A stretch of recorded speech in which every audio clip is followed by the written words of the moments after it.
Bom dia e obrigado por aguardarem. Sejam bem-vindos à teleconferência da Unipar referente aos resultados do primeiro trimestre de 2020. Gostaria agora de passar a palavra ao Sr. Maurício Russomano, que iniciará a apresentação. Por favor, Sr. Maurício, pode prosseguir. Obrigado, operadora. Boa tarde a todos. Inicio esse call de resultados do primeiro trimestre de 2020, destacando a atuação da Unipar nesse momento adverso de pandemia em que estamos vivendo. Nesse cenário de crise, é importante destacar que a Unipar possui um portfólio que é utilizado por segmentos que atuam na fabricação de produtos e prestação de serviços essenciais no combate à proliferação do Covid-19. A Unipar é líder na produção de cloro e soda na América do Sul. E mais recentemente entramos no negócio de PVC. O cloro é essencial para o tratamento de água potável, onde é utilizado como eficiente desinfectante e na eliminação de agentes patogênicos. Produzimos também o hipoclorito de sódio a partir do cloro, que é o princípio ativo na fabricação de água sanitária, que é um dos principais produtos para higienização de hospitais, residências e locais públicos. Já a soda cáustica é uma importante matéria-prima para a indústria de alimentos, produção de sabonete, detergente, papel, entre outros produtos. Por fim, os produtos à base de PVC são utilizados pela indústria da saúde na produção de máscaras, luvas, aventais, catéteres e bolsas para transfusão de sangue, entre outras aplicações. Os objetivos da Unipar na crise são: 1. Evitar que nossa equipe e seus familiares se contaminem. 2. Preservar a continuidade operacional da Unipar. E 3. Apoiar nossos colaboradores, comunidade e sociedade durante a crise. Para atingir os objetivos, criamos um comitê de gestão de crise há quase 2 meses e já implementamos uma série de ações, dentre as quais gostaria de destacar.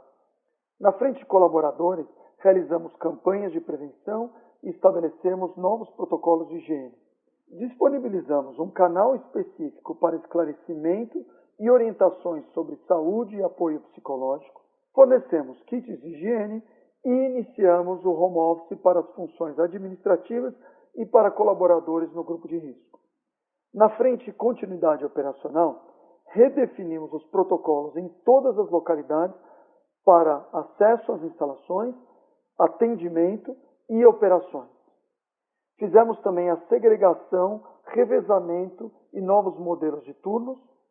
Alteramos a lógica do transporte de colaboradores e criamos também distanciamento nos refeitórios.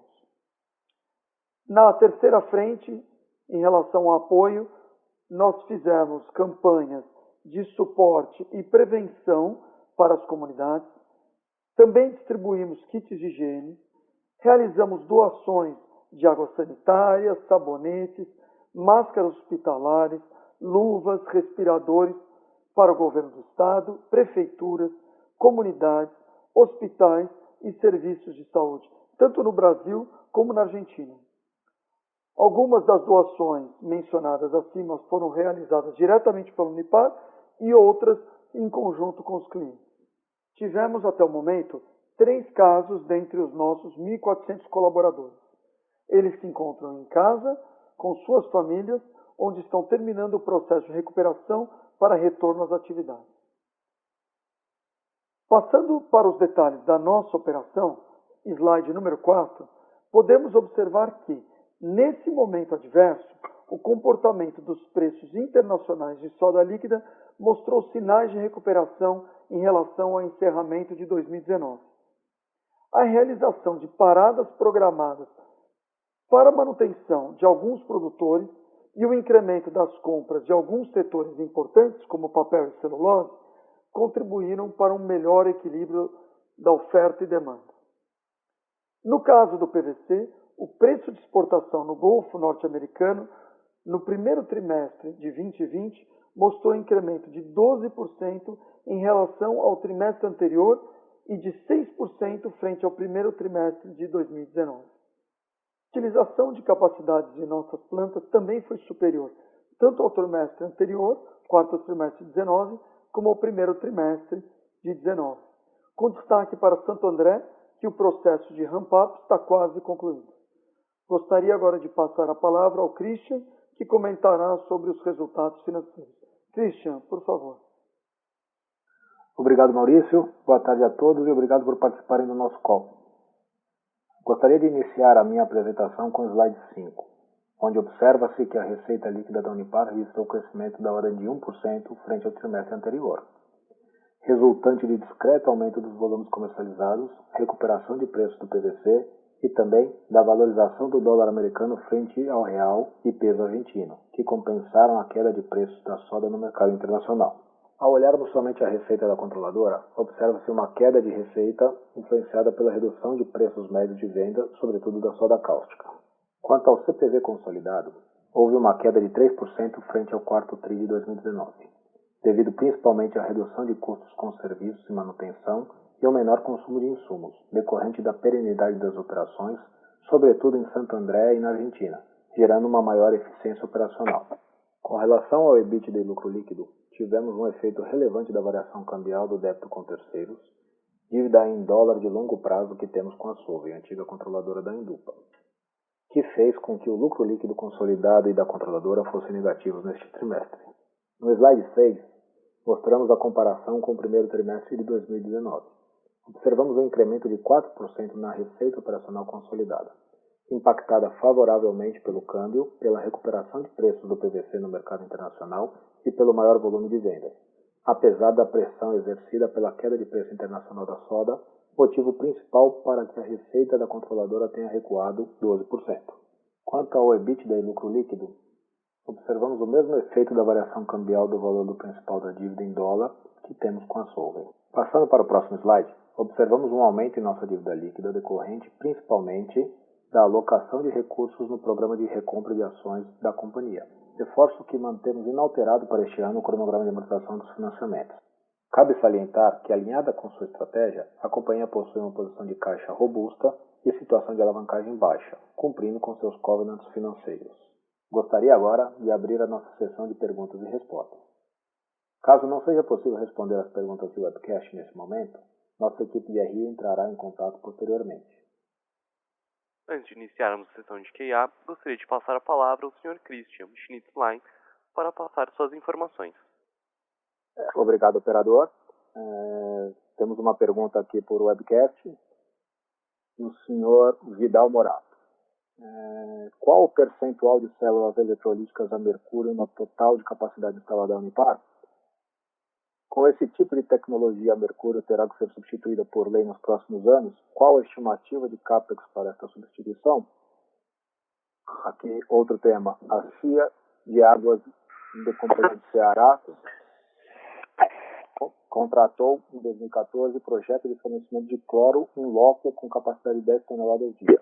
Considerando que ainda existem várias companhias de água no Brasil, sem essas plantas em loco, não seria uma oportunidade para a Unipar entrar em novos negócios e ter contratos de longo prazo com essas companhias de fornecimento de cloro? O Maurício Russomano vai responder. Boa tarde, Vidal. Obrigado pela pergunta. Bom, vamos por partes aqui. Então, a primeira parte é o percentual. A Unipar tem 27% da capacidade de eletrólise com mercúrio. O CAPEX para substituição, calculamos em torno de 120 milhões de dólares. E teremos que honrar com a lei que diz que em 2025 nós teremos que fazer essa substituição. Então, nós temos aqui alguns anos para fazer a troca dessa tecnologia. Em relação às pequenas máquinas, né, para a produção, tem alguns fatores. Nós já avaliamos e acompanhamos esse mercado. Para a Unipar não faz sentido, por uma questão de escala econômica. Segundo, essas unidades pequenas requerem os mesmos padrões de segurança, atendimento de engenheiros e todo o padrão Unipar para procedimentos, protocolos. E para uma unidade desse tamanho isso não é muito viável. Além de tudo, você administrar unidades pequenas quase a mesma complexidade que administrar unidades grandes como as que nós temos. Então, no momento, a nossa preferência e estratégia é ter grandes unidades para abastecimento dos nossos clientes. Tem mais uma pergunta aqui que chegou pelo webcast, do André Barbon. A Unipar tem projeto de aumento de produção visando o mercado internacional? Boa tarde. Nesse momento, nós não temos um projeto de aumento de produção para atender o mercado internacional. No momento, nós estamos com as capacidades, ainda temos um pouco de ociosidade para atuar tanto nos mercados locais, de Brasil, Argentina, como os da América do Sul e internacionais. Então, isso não é uma necessidade no momento. Nós já fazemos de forma recorrente exportação das nossas excedentes de produção ou de pedidos especiais. Outra pergunta que chegou pelo webcast é Marconi. Ele pergunta: as despesas administrativas continuam aumentando de forma preocupante trimestre a trimestre. O que está sendo feito na prática para aliviar este importante ponto? Marconi, eu vou responder sua pergunta.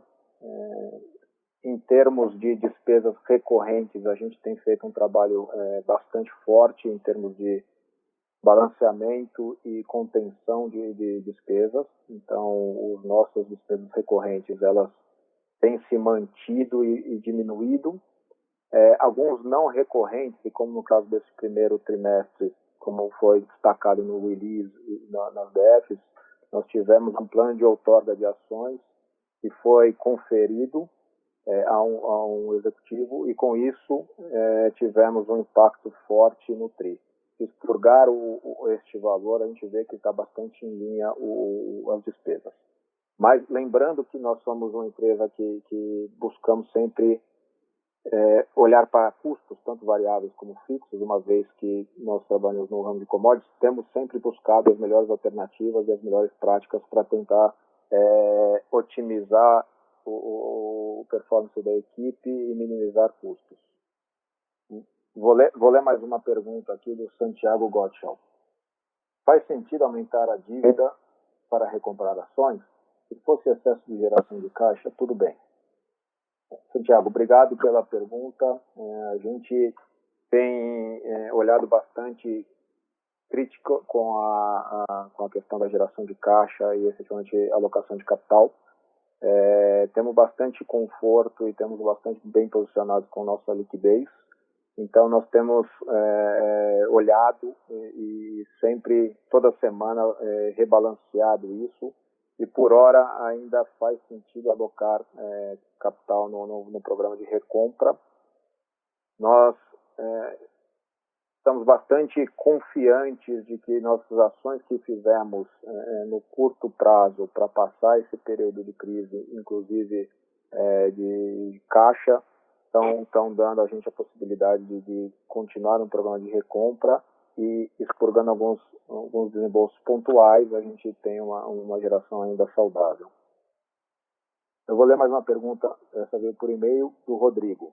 Boa tarde. Gostaria de saber qual o impacto da soda sobre o EBITDA da companhia. Maurício, você responde essa? Boa tarde, Rodrigo. O impacto da soda sobre o EBITDA da companhia. Bom, a soda ela representa uma boa parte da rentabilidade da companhia, sendo que, só para lembrar, o nosso processo básico da empresa, né, nas 3 fábricas, a gente parte de uma produção de eletrólise, né, que nós transformamos o sal em cloro em soda cáustica.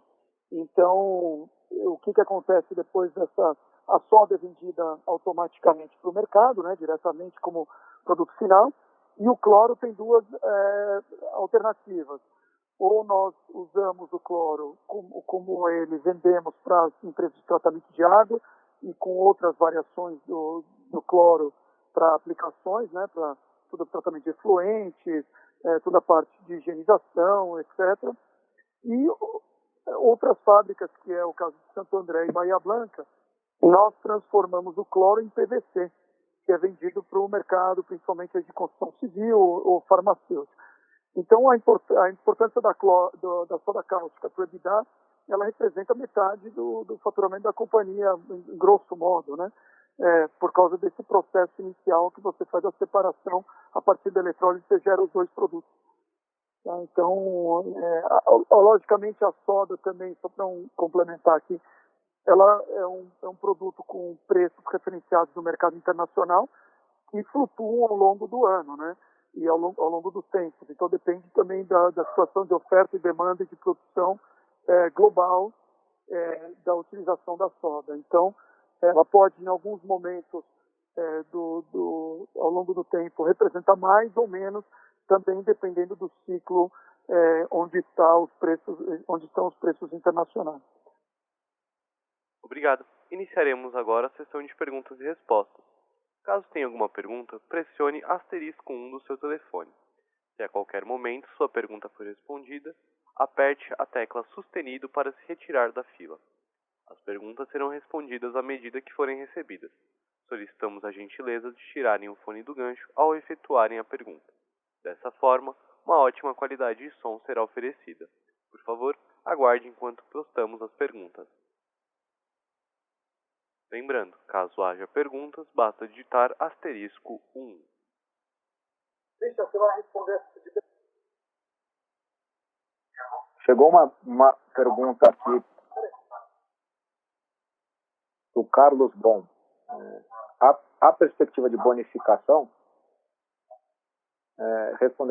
Carlos, obrigado pela pergunta. Respondendo a pergunta, por agora não temos perspectiva. Com licença, encerramos neste momento a sessão de perguntas e respostas. Gostaria de passar a palavra ao Sr. Maurício Russomano para suas considerações finais. Por favor, Sr. Maurício, pode prosseguir.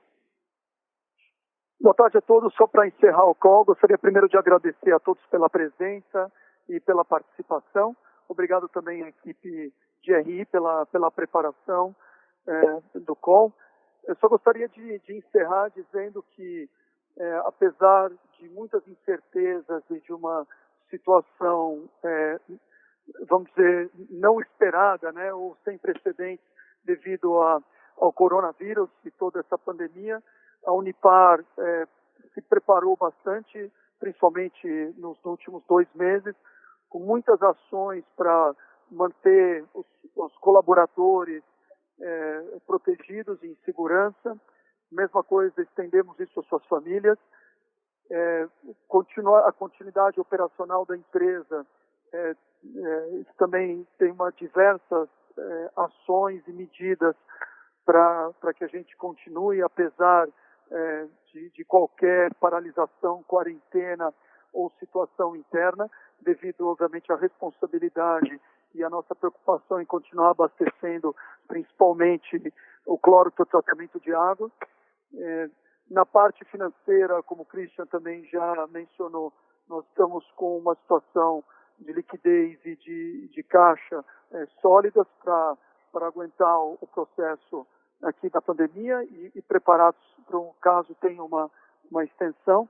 E temos também uma mobilização e um comprometimento extraordinário de toda a equipe Unipar em fazer as coisas acontecer. Estou bastante orgulhoso e impressionado com os esforços da equipe para manter e defender a Unipar, apesar desse momento adverso. Então, mais uma vez, obrigado a todos pela participação e boa semana a todos.